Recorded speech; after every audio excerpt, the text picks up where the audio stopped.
오늘 함께 하실 성경은 고린도전서 15장 35절부터 46절까지입니다. 교독하겠습니다.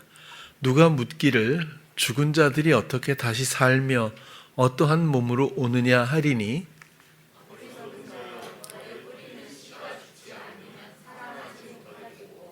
또 너의 뿌리는 것은 장래의 형체를 뿌리는 것이 아니요 다만 밀이나 다른 것의 알갱이 뿐이로되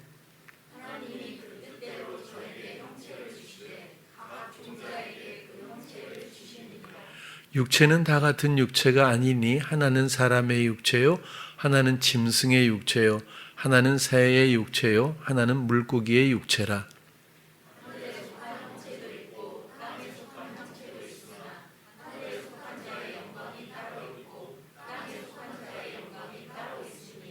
해의 영광도 다르며 달의 영광도 다르며 별의 영광도 다른데 별과 별의 영광이 다르도다.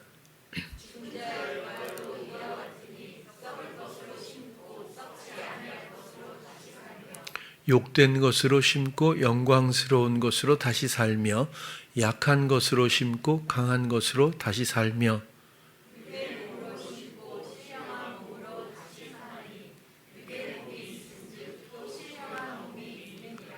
기록된 바 첫사람 아담은 산 영이 되었다 함과 같이 마지막 아담은 살려주는 영이 되었나니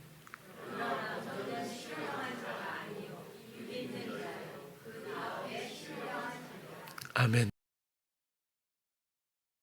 복음은 어찌 보면 생명에 관한 내용이고 지금 육신으로 사는 이 생명이 아니라 전혀 새로운 생명, 새 생명, 거듭남을 통해서 영적으로 얻어지는 그런 생명. 하나님이 사람을 사랑하셔서 예수 그리스도에 대한 믿음으로 말미암아 이런 생명을 주시려고 시작했던 모든 일들, 복음의 내용과 흐름은 그렇게 말할 수 있겠습니다. 그래서라도 우리 성도들은 당연히 새로운 생명에 대해서 영원한 생명, 하나님의 생명, 부활의 생명에 대한 관심과 소망과 또 누림이 있어야 마땅하다고 생각을 합니다. 그럼에도 불구하고 이것이 회방이든 아니든 그런 것이 중요한 것이 아니라 우리들의 신앙생활 가운데서 복음이 이론이 되거나 또 지식에 그칠 때가 너무 많은 것이 아닌가라는 생각을 할 때가 있습니다. 하나님이 몸을 입고 이 땅에 오셔서 우리들의 죄와 세상을 사랑하셔서 하신 우리들을 향한 사랑의 모든 일들은 명확하고 그리고 그 모든 것들이 영적인 목적을 갖고 있으며 우리가 내면에서 영적인 감각을 통해서 그 어느 누구라도 관심만 있다면 또 바라봄만 있다면 얼마든지 감각할 수 있는 현실적인 그런 일로 모두에게 다가와 있음에도 불구하고 사실 많은 관심사, 마음과 생각을 상황에 또 나의 마음에 원하는 것에 혹은 상황에 빼앗겨서 성향적 반응을 멈추지 않고 오직 주님의 놀라운 지식과 지혜와 그 모든 인도하심에 대해서 우리가 접근하지 못할 때도 너무 많지 않나라는 생각을 할 때가 있습니다.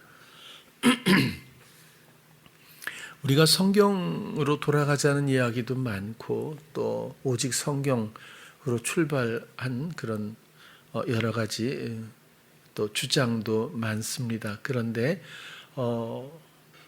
정작 우리가 성경을 보면서 얼마나 적용하고 있는지에 대해서는 별로 다루지를 않는 것 같아요.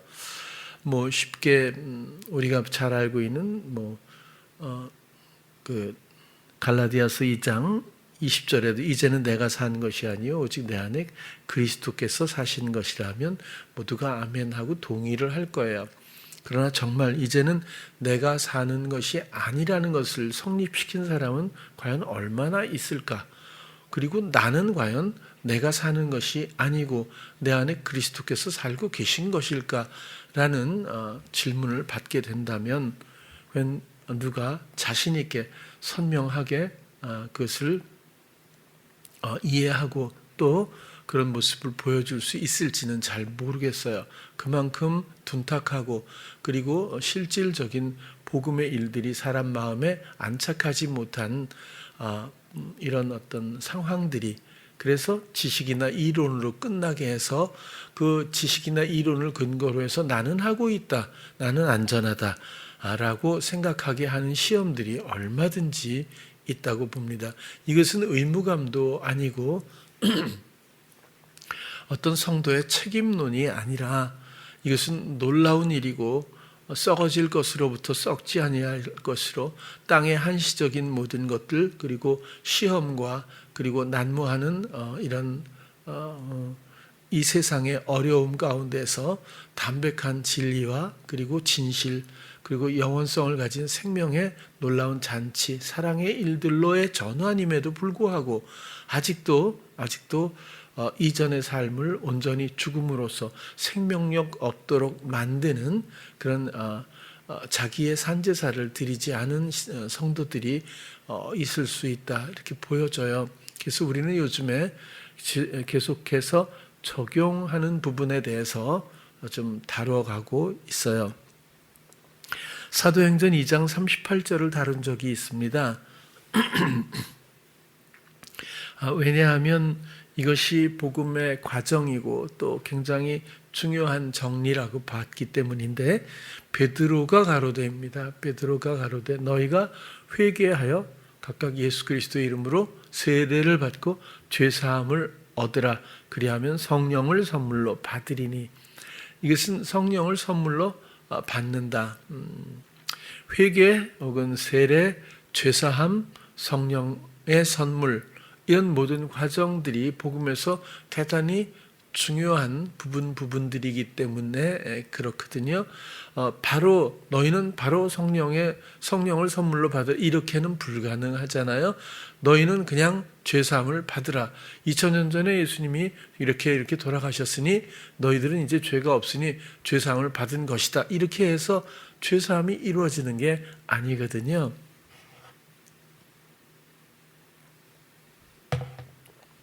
우리는 어찌 보면 저는 그랬어요.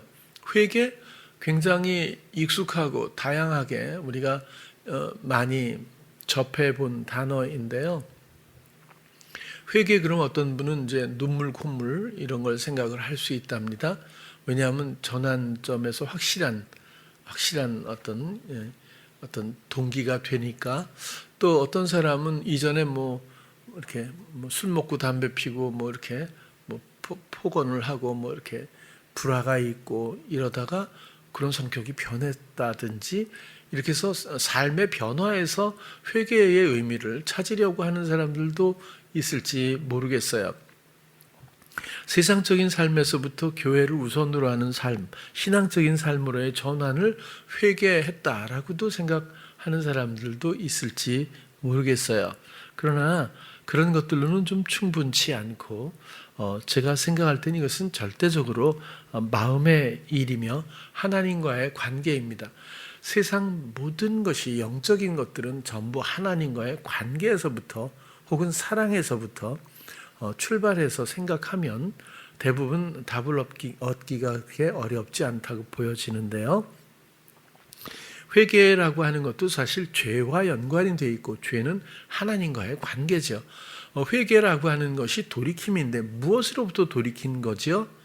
우리가 그렇다고 해서 집을 바꾼 것도 아니고 직업을 바꾼 것도 아니고 하는 일을 바꾸고 다른 일을 한다고 해서 돌이키는 것은 아닐 테고요.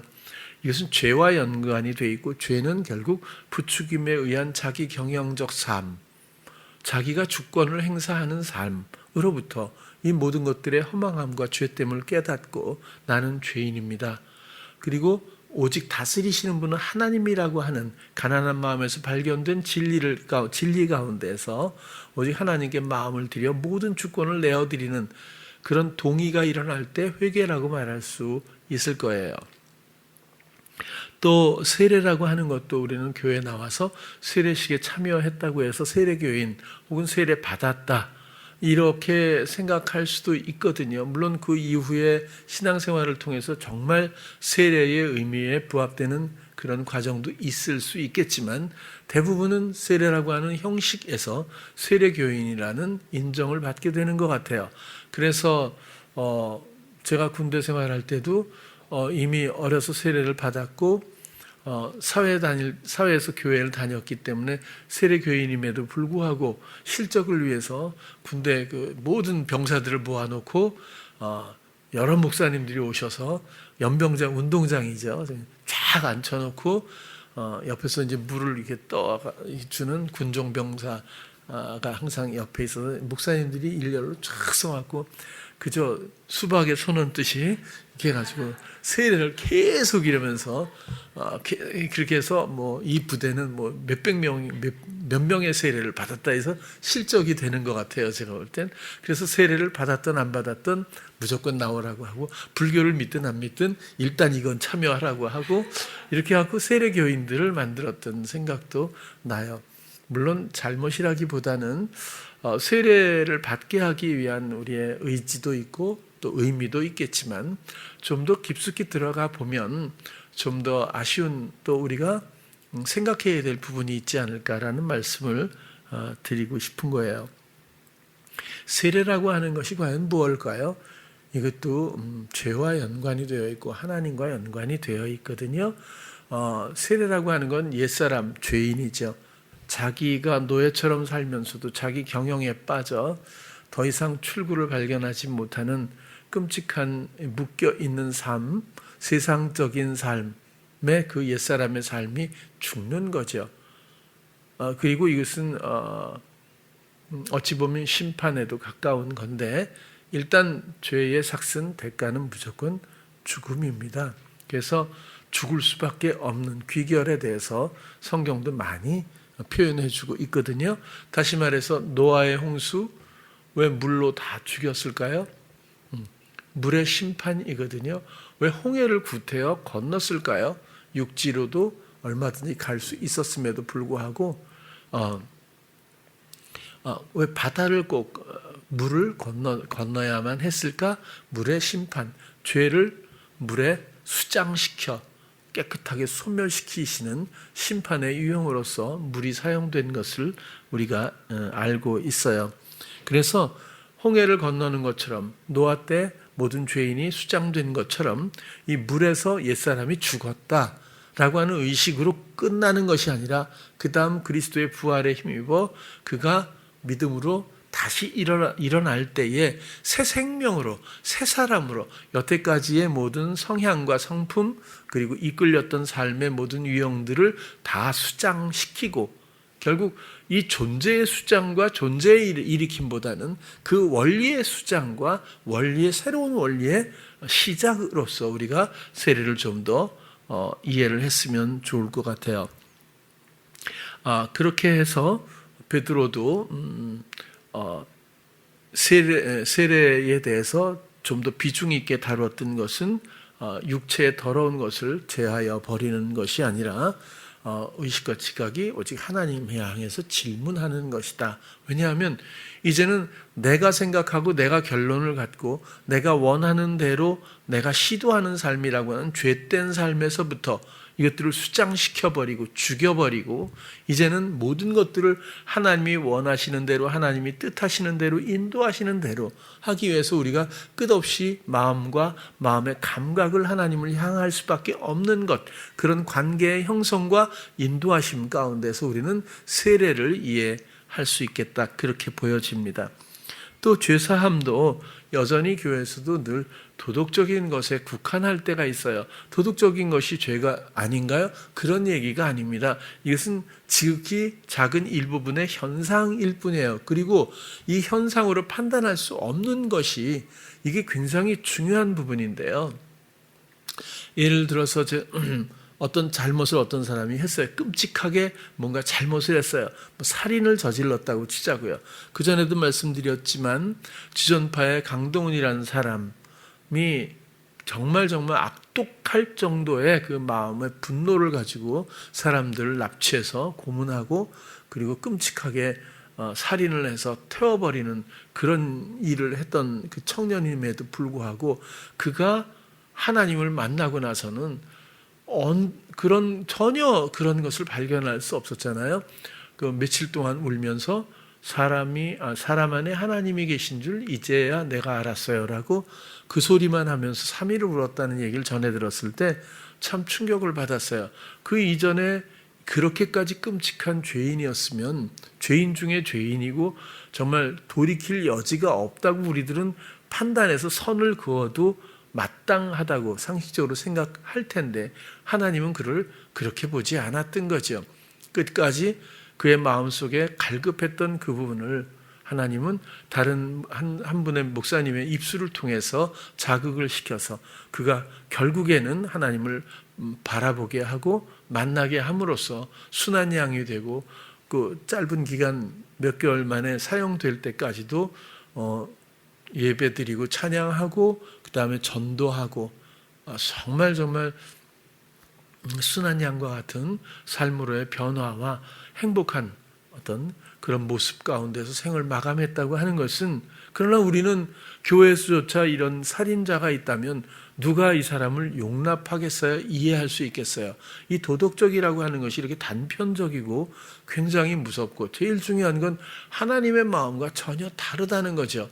그래서 우리가 순간 판단 주체가 될 때가 있는데 그것보다는 순간마다 하나님의 통로가 되는 것이 가장 제가 볼 땐 정석이라고 보여지는 겁니다. 우리의 판단은 하나도 중요하지 않고 맞을 일도 별로 없는 것 같아요. 그런데 우리는 이것이 옳다라고 생각되면 그것을 시도하는데 망설이지 않는 경우가 너무나 많다는 거죠. 저를 어렸을 때 중학교 3학년 때 12살, 13살, 14살 때네요. 14살이면 아이니 나이쯤 됐나? 그렇죠? 그때 보면 제가 중학교 2학년 때 밴드부를 들어가서 처음 배운 게 맨날 매 맞는 것 있지만 처음 배운 게 담배였거든요. 행사를 이게 중구청이라든지 이렇게 행사들이 있어요. 축구 시합도 있고 있지만 정부 이게 구청 행사가 있을 때마다 동원이 되는데 그런데 동원해서 막 나팔 불고 이렇게 들어오면 금일봉을 이렇게 주거든요. 그러면 이제 음악 선생님이 여기 탁 들어가는 건데 그 중에서 일부분은 짜장면을 사줘요. 중국집에 방에 들어가서 중간 문을 딱 이렇게 개방하면 길거든요. 친구란 영화 보면 나오는데 쫙 긴데 쫙 앉아가지고 짜장면도 일제히 하나씩 먹는 걸로 행사 이제 보상을 받습니다. 그래서 짜장면 먹은 다음에 그 다음에는 다 먹으면 일제히 담배를 또 중학생과 고등학생들인데도 담배를 한 대씩 탁 물고 일제히 불을 붙이고 연기가 쫙 한 데서 이렇게 해요. 근데 그 참 처음에 힘들었거든요.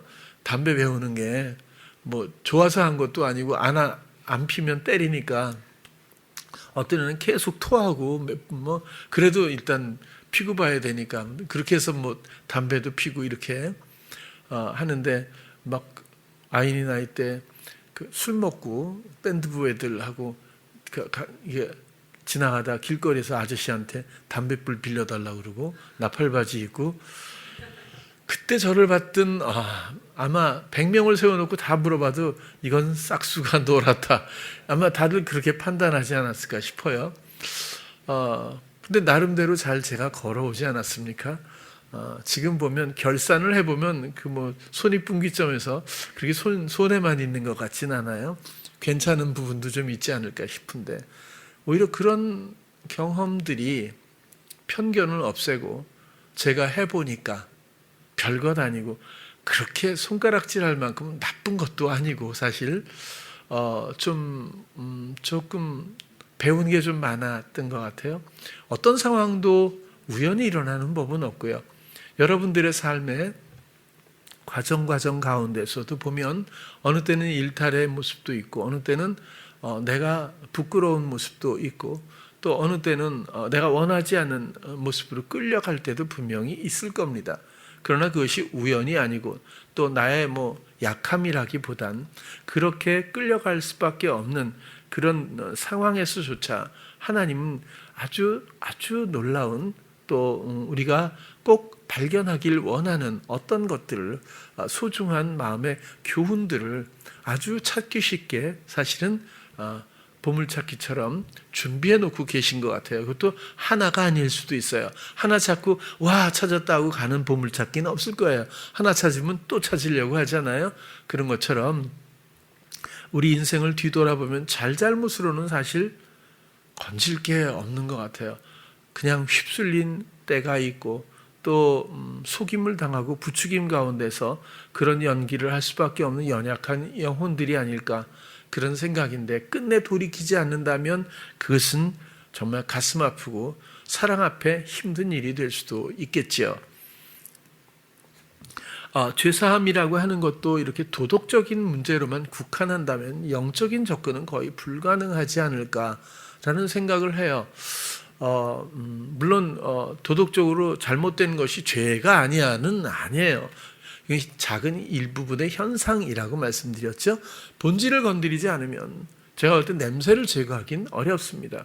그래서라도 우리는 좀 더 영적인 것, 본질적인 이해를 돕기 위해서 이런 말씀을 드리는데 그런 이해가 우리에게 꼭 정리되기를 바라요. 죄사함은 우리가 모든 시도하던 것들, 우리가 생각대로 살았던 모든 것들을 내려놓고 이것은 사랑 앞에 패역이지 않습니까?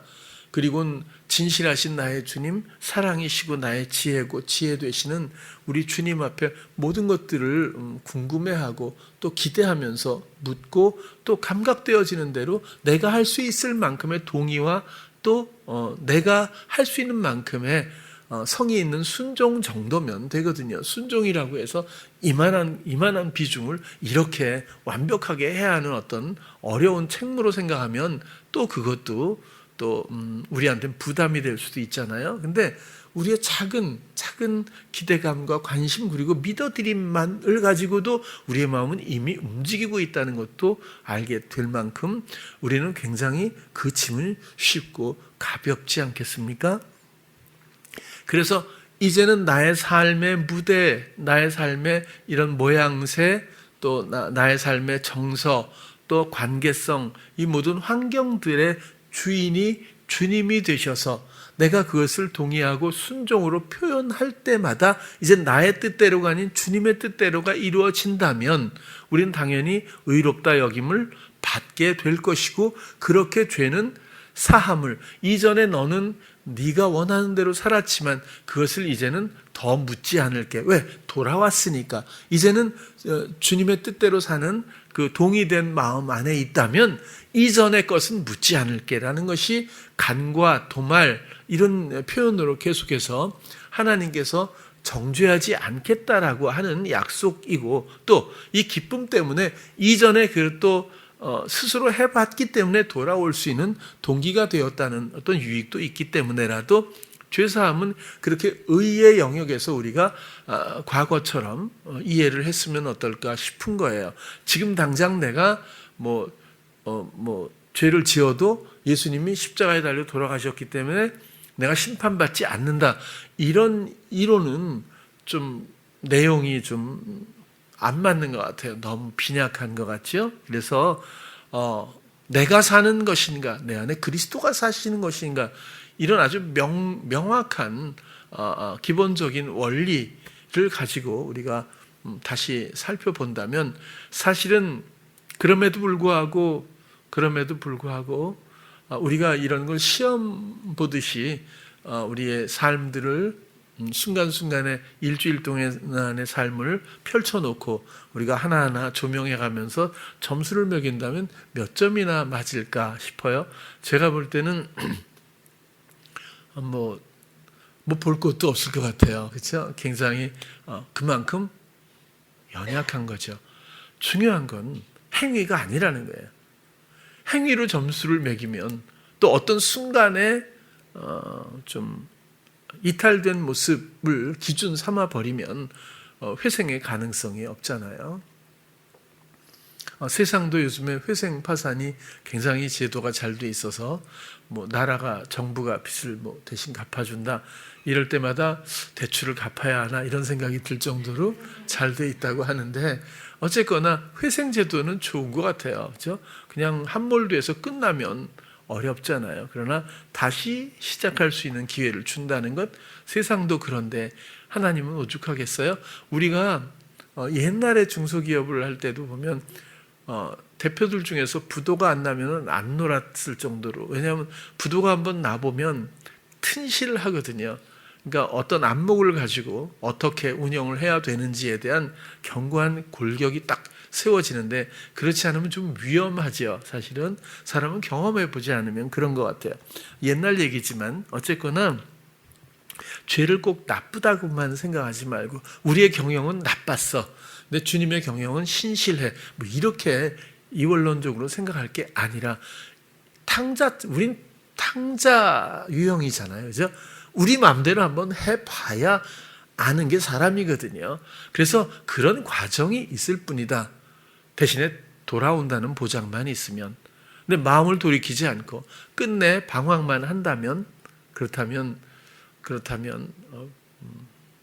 결과를 보장할 수가 없겠죠. 성령을 선물로 받으리니 원문은 성령의 선물이라고 되어 있다고 말씀도 드렸는데요.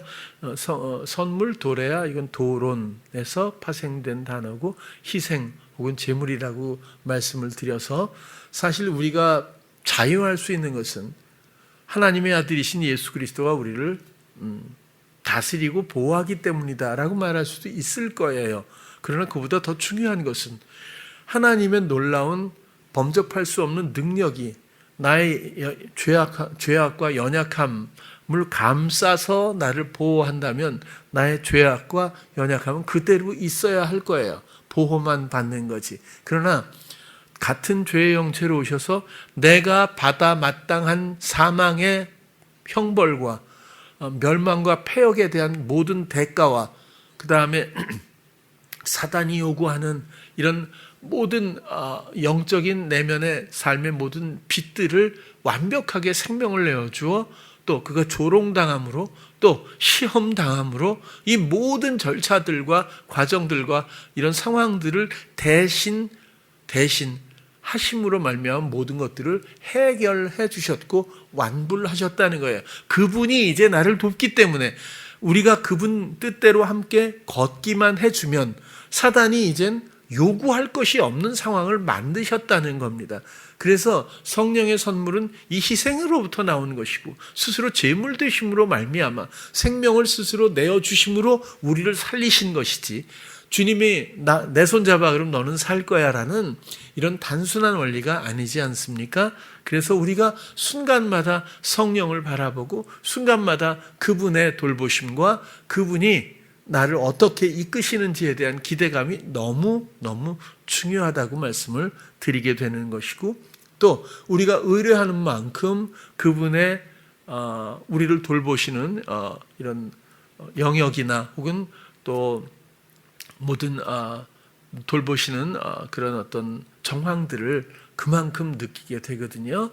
그래서 온 마음을 주께 드릴 때에 그 넘쳐나는 기쁨과 소망 그리고 그 행복감 그리고 그 사랑에 대한 감동 그 지혜에 대한 감사 이런 것들이 정말 샘이 터지듯이 감당하지 못할 만큼 사람들 마음속에서 주어지지 않나 그렇게 말씀을 드립니다.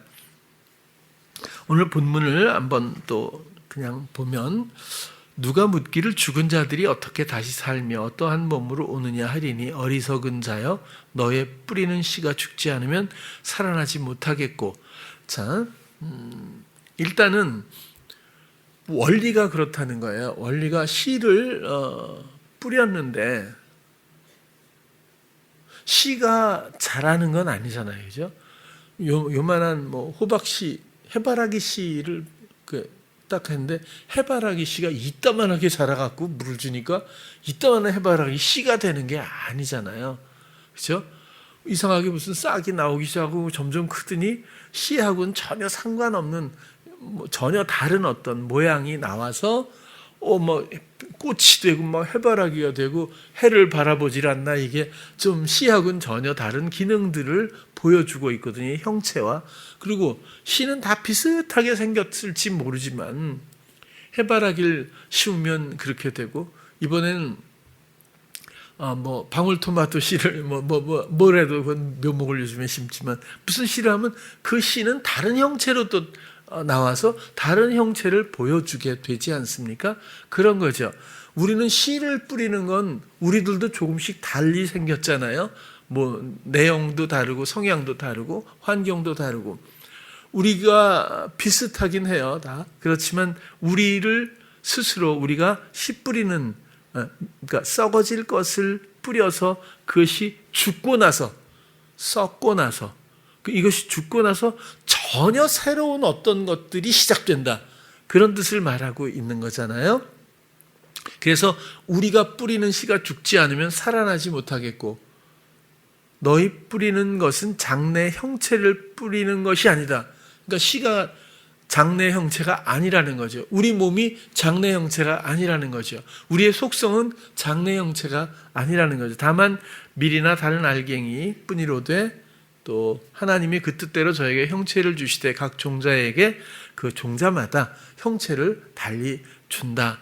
우리의 몸도 다 달리 생긴 것처럼. 근데 어쨌거나 쭉 하다가 나 42절까지 갈게요. 죽은 자의 부활도 이와 같으니 썩을 것으로 심고 썩지 아니할 것으로 다시 살며, 썩을 것으로 심고 썩지 아니할 것으로 다시 산다. 자, 썩을 것으로 심고, 우리의 육신과 육신적 삶이죠.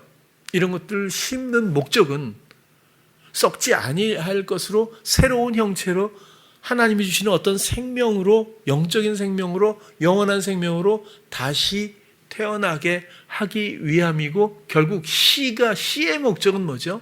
심겨져서 썩어져서 거기서부터 싹이 나오게 하는 그것으로서 씨를 뿌리는 거지, 뿌리는 재미로 뿌리는 사람도 없고, 그냥 씨가 그대로 있으면 그냥 하나를 그대로 끝나는 거죠. 땅에 묻혀서.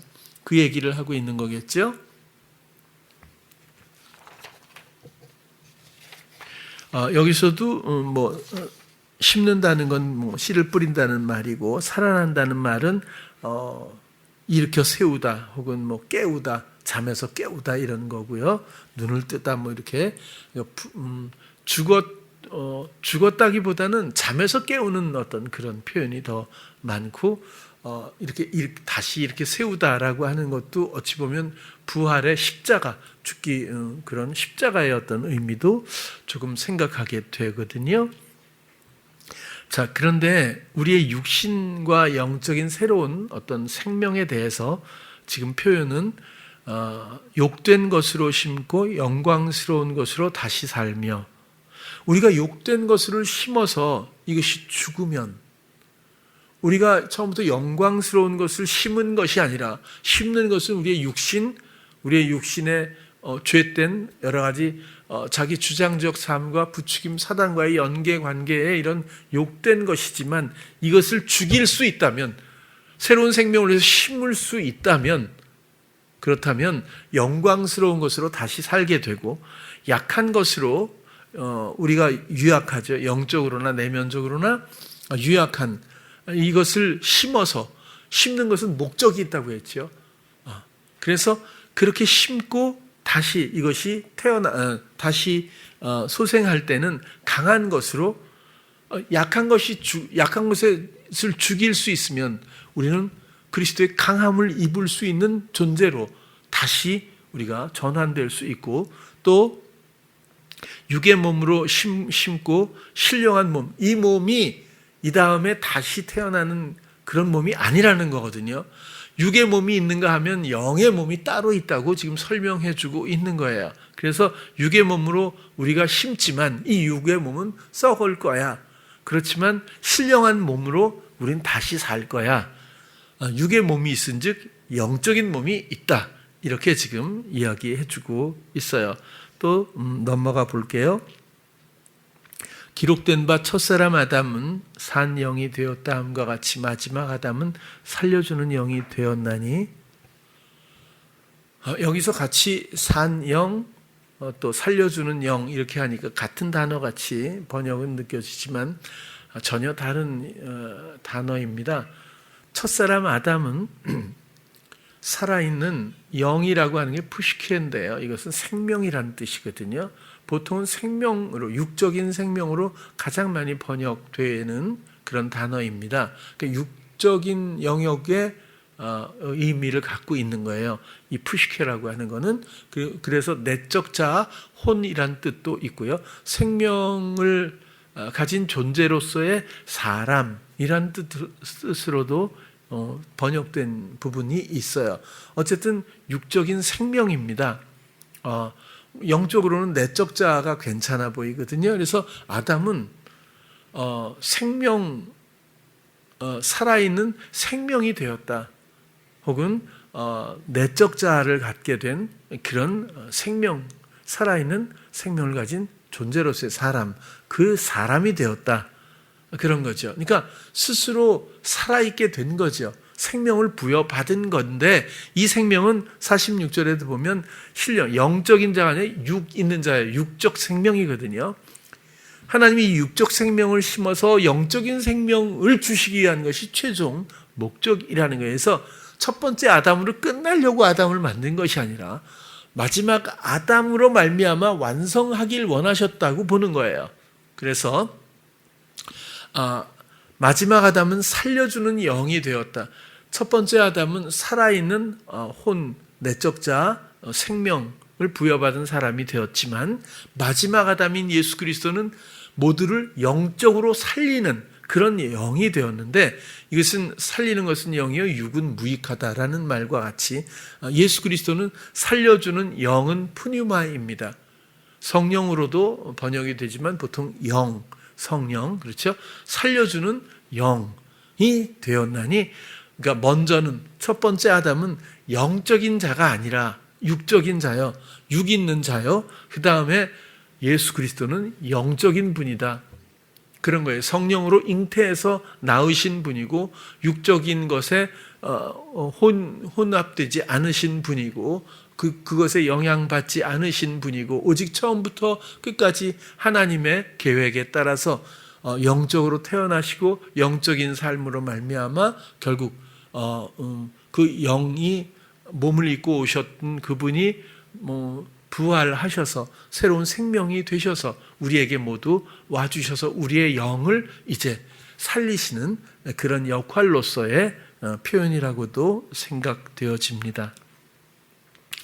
중요한 것은 하나의 미랄이 죽어야 한다는 것, 우리의 몸을 죽여야 한다는 것, 우리가 내가 사는 것이 아니어야 한다는 것, 그래야 새 생명으로 나아갈 수 있다는 것, 그런 겁니다. 그러면 이것은 우리가 죽고 나서 천국 가는 이야기인가, 이승과 저승의 이야기일까? 그게 아니라 우리는 지금 몸을 입고 있고 몸의 영향력과 또 시험과 또 여러 가지 세상적인 상황의 영향을 받을 수밖에 없는 몸에 근거한 이 생명, 첫 아담의 생명에 지금은 놓여 있지만, 이 상황에서조차 살려주는 영이신 예수 그리스도를 영접하고 주권을 그분께 내어드리는 모든 사람들은 지금도 영적인 생명을 부여받을 수 있다.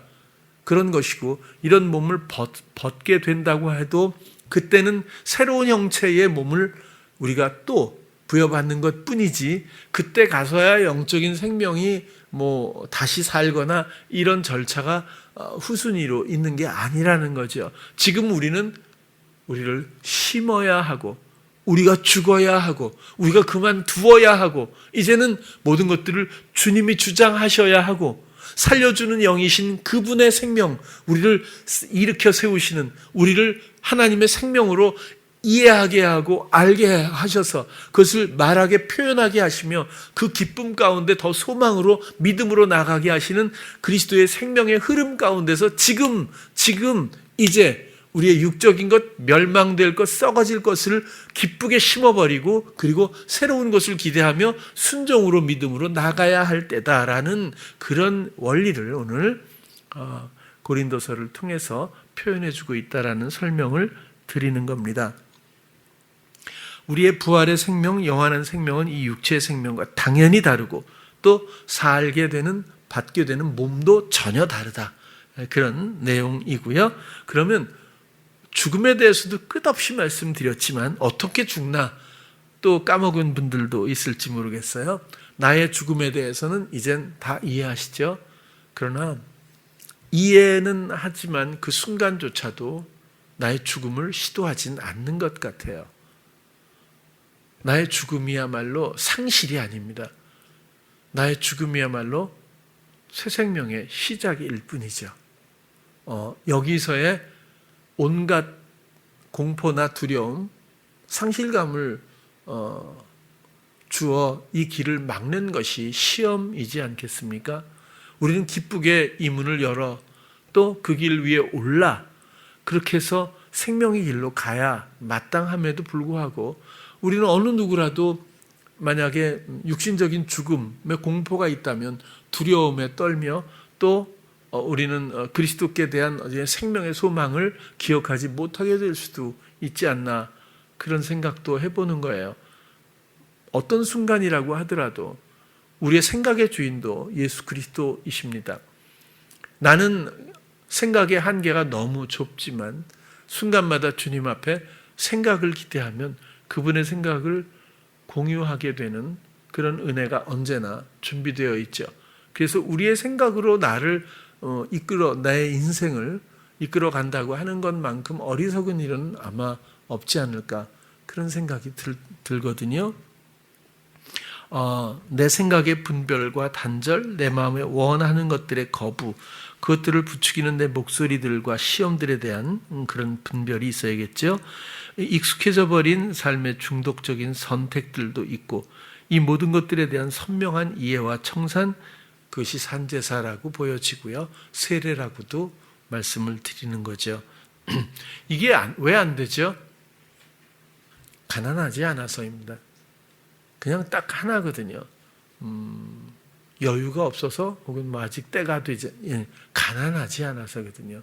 가난이라고 하는 것은 자기를 먼저 이해하면 자기를 그래도 언젠가 자기 무능을 알게 될 때면 또 내가 하면 안 된다고 하는 결과물들에 대해서 경험을 하게 되면 결국 나는 아무것도 할 수 없고 아무것도 없다고 하는 것 그것에 대한 인식과 또 기대감, 방향성을 갖게 될 텐데 아직도 내 마음이 움직이지 못하고 아직도 아버지께 돌아가지 못했다면 그것은 마음의 가난의 문제, 아직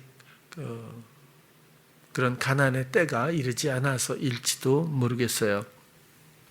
그러면 우리가 어떻게 사는 거죠? 그렇게 죽는 건 나를 포기하고 거부하고 단절하고 성향적인 나의 삶의 원리들을 내가 내려놓는 거고 그다음 그럼 어떻게 다시 사는 걸까? 그리스도가 사시는 것은 무엇이지?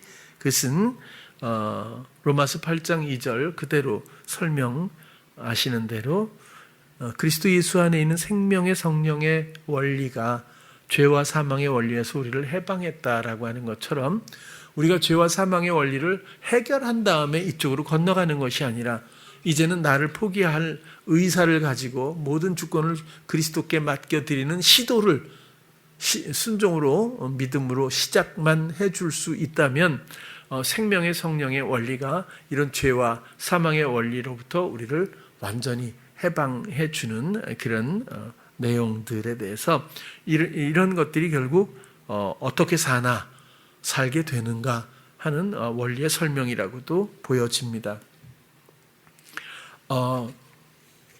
우리는 사기를 당하는 사람들 많이 있어요. 알면 당할까요? 모른다는 게 문제죠. 우리가 사단은 건재하고 왕성한데 사단이 주는 생각들을 우리가 알 수 있을까요? 알면 당할 사람이 어디 있겠어요? 잘 모르거든요. 속이는 자는 사단의 다른 이름이 거짓의 압이잖아요. 속이는 자의 그 능력은 가히 정말 대단하죠. 우리는 방어할 아무런 능력이 사실 없다고 생각이 들어요.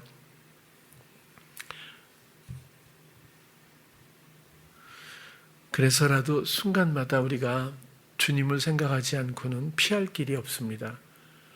내 생각에 빠져서 내가 아무리 방어력을 갖추려고 준비한다고 해도 우리는 불가능한 일이라고 생각이 들어요. 경험상 그렇거든요.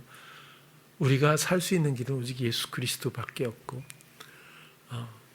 우리를 보호하시고 또 우리를 위해 이기시고 또 우리의 사랑의 전부가 되시는 예수 그리스도 말고는 설명될 수 있는 방법이 없는 것 같거든요. 갈라디아서 마지막으로 6장 8절 볼게요. 마지막으로 함께 읽을까요? 시작.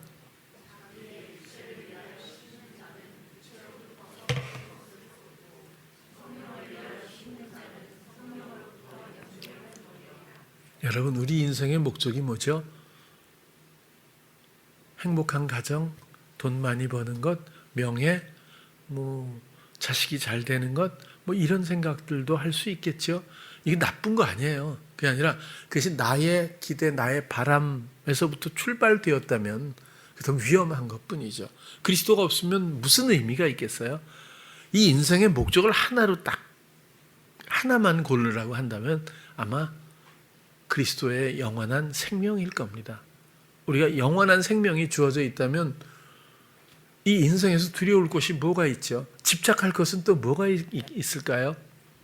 우리의 마음을 빼앗으려고 하는 수 없는 이 시험과 미혹 가운데서 우리가 그리스도에 대한 소망을 놓치게 된다면 우리는 또 넘어지고 또 끌려갈 수밖에 없을 것 같아요. 육체를 위해서 심지 않기를 바랍니다. 또 성령을 위하여 우리가 정말 온전히 사랑에 대한 믿음과 기대를 가지고 순종으로 그 뜻을 우리가 준행하기를 원해요. 나의 삶은 이제 내 것이 아니라 포기가 아닙니다. 포기라는 단어만이 아니라 내 것이 아니라 주님의 것이라는 거예요.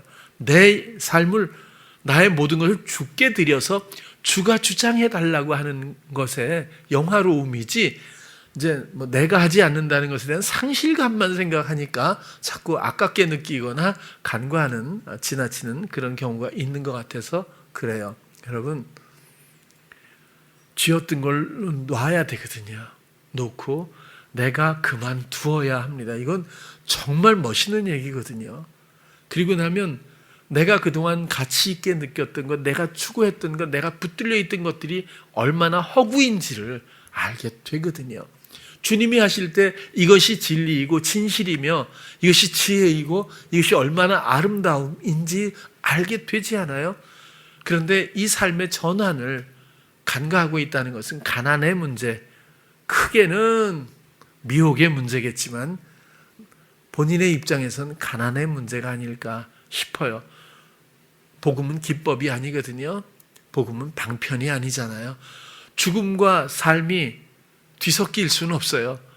죽고 나서 사는 것뿐인데 이 덜 죽고 나서 이 생명도 누릴 수 있는 방법은 없잖아요.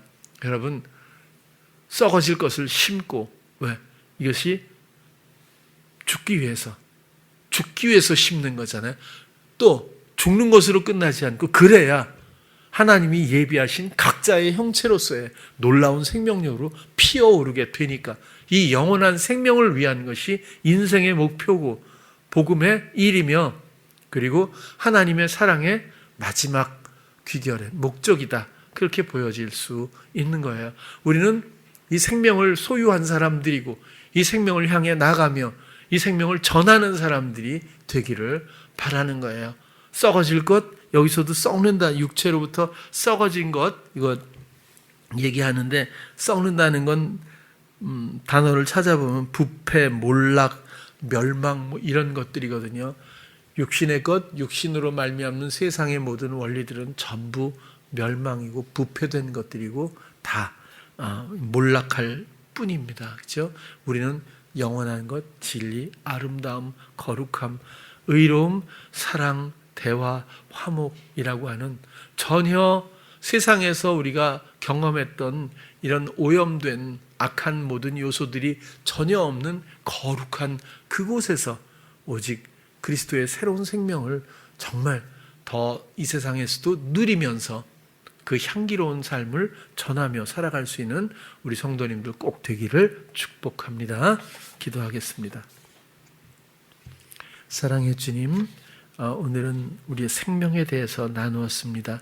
그저 숨을 쉬고 산다고 하는 이 생명이 아니라, 또 육적 생명으로 끝나는 것이 아니라, 이 생명이 열등한 것이 아니라 이 생명을 심고 진정한 생명을 누리기를 원하시는 하나님의 그 귀한 지혜 가운데서 우리가 이 인생을 맞이하고 또 걸어갑니다.